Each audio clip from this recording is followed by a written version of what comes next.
Olá pessoal, sejam bem-vindos ao nosso método CIS de prática ortomolecular injetável. É um método que tem como objetivo alinhar a avaliação do terreno biológico, a avaliação bioquímica de exames, junto com as 3 fases do processo ortomolecular, que é a fase de detoxificação, restauração e nutrição.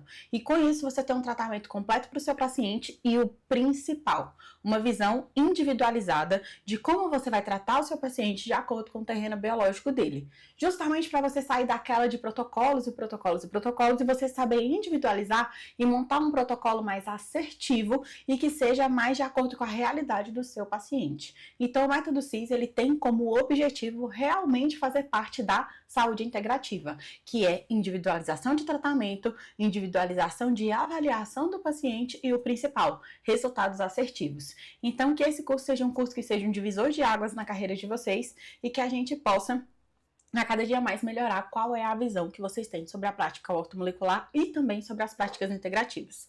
Então, dentro da avaliação, do processo de avaliação do terreno biológico, o que são os principais parâmetros e os principais fatores que a gente avalia?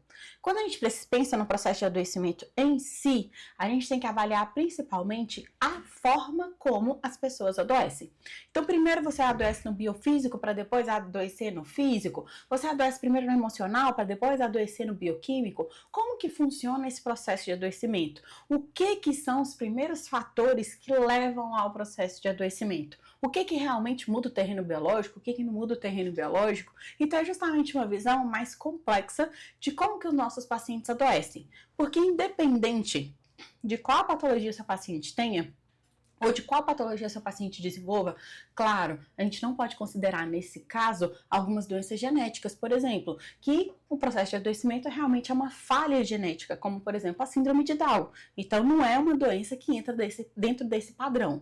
Mas as doenças crônicas, alguns tipos de câncer e várias outras patologias entram dentro do padrão de que não importa qual doença o seu paciente tenha, o que importa é qual o terreno biológico que ele possui e como que o corpo dele se comporta às adversidades do tempo, do ambiente, da alimentação, do estresse e de tudo aquilo que a gente vive nos dias atuais. Então, quando você pensa no processo de adoecimento e na forma como o seu paciente adoece, quais são os primeiros padrões que você precisa avaliar e que você precisa entender? Primeiro, vamos lá, pensa comigo. Você pode ficar 30 dias sem comer. Você vai sobreviver. Você pode ficar, 7 dias sem água, 10 dias sem água, você vai sobreviver. Se você ficar 3 minutos sem oxigênio, o seu corpo começa a entrar em necrose, você começa a perder funções orgânicas, funções de alguns órgãos do seu organismo. Então, o oxigênio, ele é essencial para a saúde vital. Só que estar respirando não significa que você está tendo uma boa impregnação de oxigênio, não significa que as suas hemácias estão sendo nutridas com oxigênio, que esse oxigênio está sendo entregue para os seus tecidos, para as suas células e para os seus órgãos, não significa que esse oxigênio está sendo bem distribuído. Então, só respirar não é um fator que determina que você está ou não saudável. Então, o que você precisa entender? Que você precisa que esse oxigênio seja entregue para o seu paciente, que seja entregue um oxigênio de qualidade, principalmente porque hoje a gente vive num mundo que é extremamente tóxico. Se você parar para avaliar, o ar que você respira é tóxico, a água que você bebe é tóxica, a comida que você come é tóxica, tudo é tóxico. E principalmente fatores nutricionais que colaboram para a impregnação desse oxigênio nas nossas células. Então, um dos principais fatores de adoecimento, né? A pergunta é: como adoecemos? Um dos principais fatores do processo de adoecimento é a baixa da impregnação de oxigênio nas hemácias.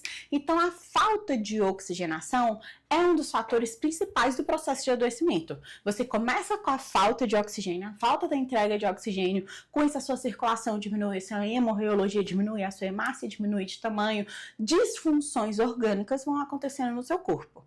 E o oxigênio e os radicais livres, eles são inversamente proporcionais, porque a gente tem que pensar o seguinte: quando a gente respira, a gente tem 2 funções.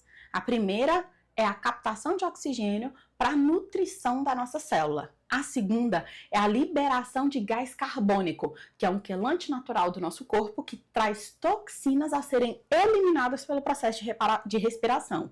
Então, quando você tem a diminuição da respiração, você também tem uma disfunção da saída de gás carbônico, que começa a ser extremamente tóxico para o seu paciente.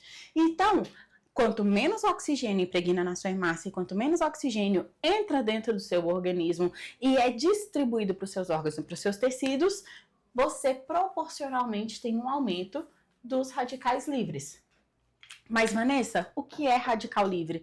Eu ouço essa palavra, esse termo o tempo todo, que são a produção de radicais livres envelhece, a produção de radicais livres degenera o organismo. O que é radical livre? Um radical livre é um átomo que tem menos elétrons na camada de